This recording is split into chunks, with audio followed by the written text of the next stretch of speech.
Ha a Microvoxból sikeresen átvettük a neveket, akkor most nézzük meg, hogy tudunk ezekhez kamerapozíciót hozzárendelni.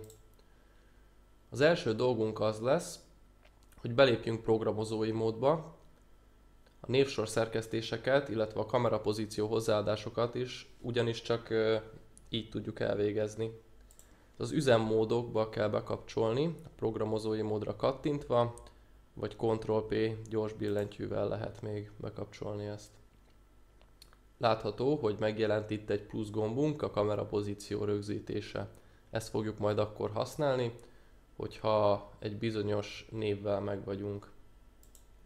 Kezdjük is akkor el Károllyal. Hogyha én az 1-es és 2-es kameraképét szeretném hozzárendelni, akkor az itt látható négyzetek segítségével kijelölöm az 1-es és 2-est, és látható, hogy a K1, K2, ami ugye kamera 1, kamera 2-t jelöl, az alatt megjelent 2 darab X. Ez egy ilyen kis piros téglalapban. Jó. Tegyük fel, hogy mondjuk így ráközelítünk. Erre is egy kicsit, és akkor tegyük fel, hogy most a képviselőn vannak a kamerák. Ha meg vagyok, akkor rákattintok, hogy kamera pozíció rögzítése. És akkor ezt elrögzítette a rendszer. Jobb egér gombbal, hogyha rákattintunk a névre, akkor bele kell menni a tulajdonságokba, és itt rengeteg dolgot meg lehet adni. Az első az a frakció, amit a rendszer automatikusan átvesz a Microvoxból, hogyha ott a névsorba ez be van írva. Ha nincs, akkor itt is kézzel be lehet írni egy frakciót.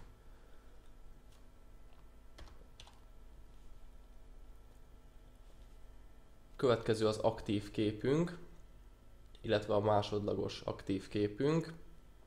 Ugye általában egy névhez 2 darab pozíciót szoktunk felvenni, egy aktív, illetve egy vágóképet. Ez azért kell, mert hogyha az a kamera, amelyik az aktív képünk, az pont egy másik képviselőn van, akkora még felszabadul, addig a vágóképpel adjuk be az új képviselőt, mikor felszabadult az aktív kép kameránk, akkor az utána ráfordul, és automatikusan át fog váltani. Tehát itt ugye 1-es, 2-es, de mondjuk tegyük fel, hogy én aktív képnek a 2-es kamerát szeretném, mert az veszi szemből, vágóképnek pedig az 1-es kamerát szeretném. Névfelirat. Hogyha ezt átváltjuk igenre,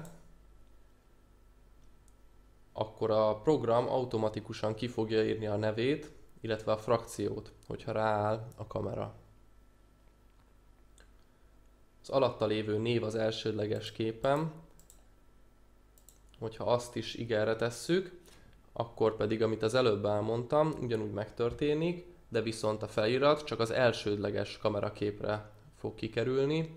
Magyarul, hogyha először a vágókép fordul rá a képviselőre, akkor ott még nem írja ki a nevét, viszont miután a felszabadult az aktív kamera, és az is rááll, akkor fogja ezt a nevet és frakciót kiírni. Hozzárendelhetünk egy gyors gombot minden a képviselőhöz. Ezt én ritkán szoktam használni, mert ugye mikor van egy 30 fős testületünk, akkor nagyon nehéz megjegyezni, hogy pontosan kihez milyen gyors gombot rendeltünk. Van erre egy célkeresztes megoldásunk, ami szerintem sokkal jobb és életszerűbb használni is, úgyhogy ezt meg fogjuk majd nézni később. De mondjuk most azért próbából állítsunk be egyet. Alappozíció. Az alappozíció az általában az elnök, vagy az elnöki asztal, illetve mondjuk egy teli teremkép szokott lenni. Ezt helyválogatja. Az alappozíció az a pozíció, ami hogyha a Microvoxba egyetlen mikrofon sincs bekapcsolva, akkor a kamerarendszer automatikusan erre a pozícióra fog visszaállni. Tehát ez lesz neki az alappozíciója. Állítsuk be most igenre. Illetve van alatta egy zárt pozíciónk, ez pedig zárt üléseknél lesz majd fontos, hiszen ugye akkor nem megy ki se kamerakép, se hang.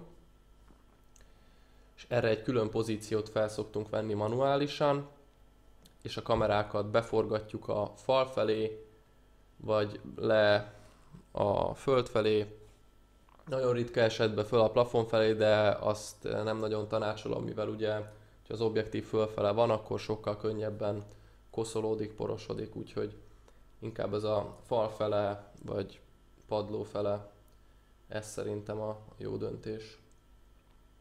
Jó, ha mindennel meg vagyunk, akkor leokézzuk, és látható, hogy meg is jelent egy a betű, mert ezt beállítottuk alappozíciónak.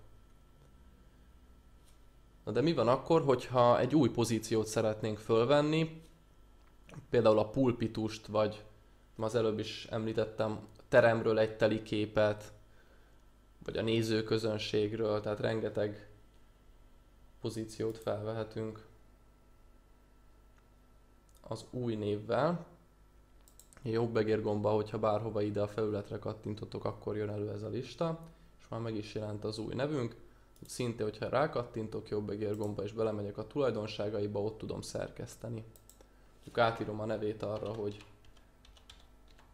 pulpitus.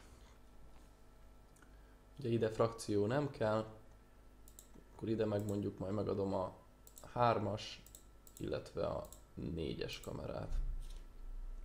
Ugye névfelirat se fog kelleni, nem alappozíció lesz, nem zárt pozíció lesz, úgyhogy igazából itt ennyi dolgunk volt. Jó, vegyünk fel azért még egyet. Ezt a bizonyos zárt ülést, amit minden alkalommal felszoktunk. Angol a billentyűzetem, ne haragudjatok, ezért lehet az, hogy nem nagyon írok ékezeteket. Jó, itt igazából teljesen mindegy, hogy mi van beállítva, mert a zárt ülésnél mind a 4 kamerára fel fogunk venni pozíciót, úgyhogy teljesen mindegy, hogy melyik lesz az aktív, meg a másodlagos. Itt annyi a dolgunk, hogy a zárt pozíció az mindenképp az igen legyen kipipálva. Jó, és látható, hogy itt az alsó részben megjelent egy Z betű, és ugye ide én az összes eset föl szeretném venni, és akkor mondom a leggyakoribb az, hogy lefele állítjuk az összes kamerát.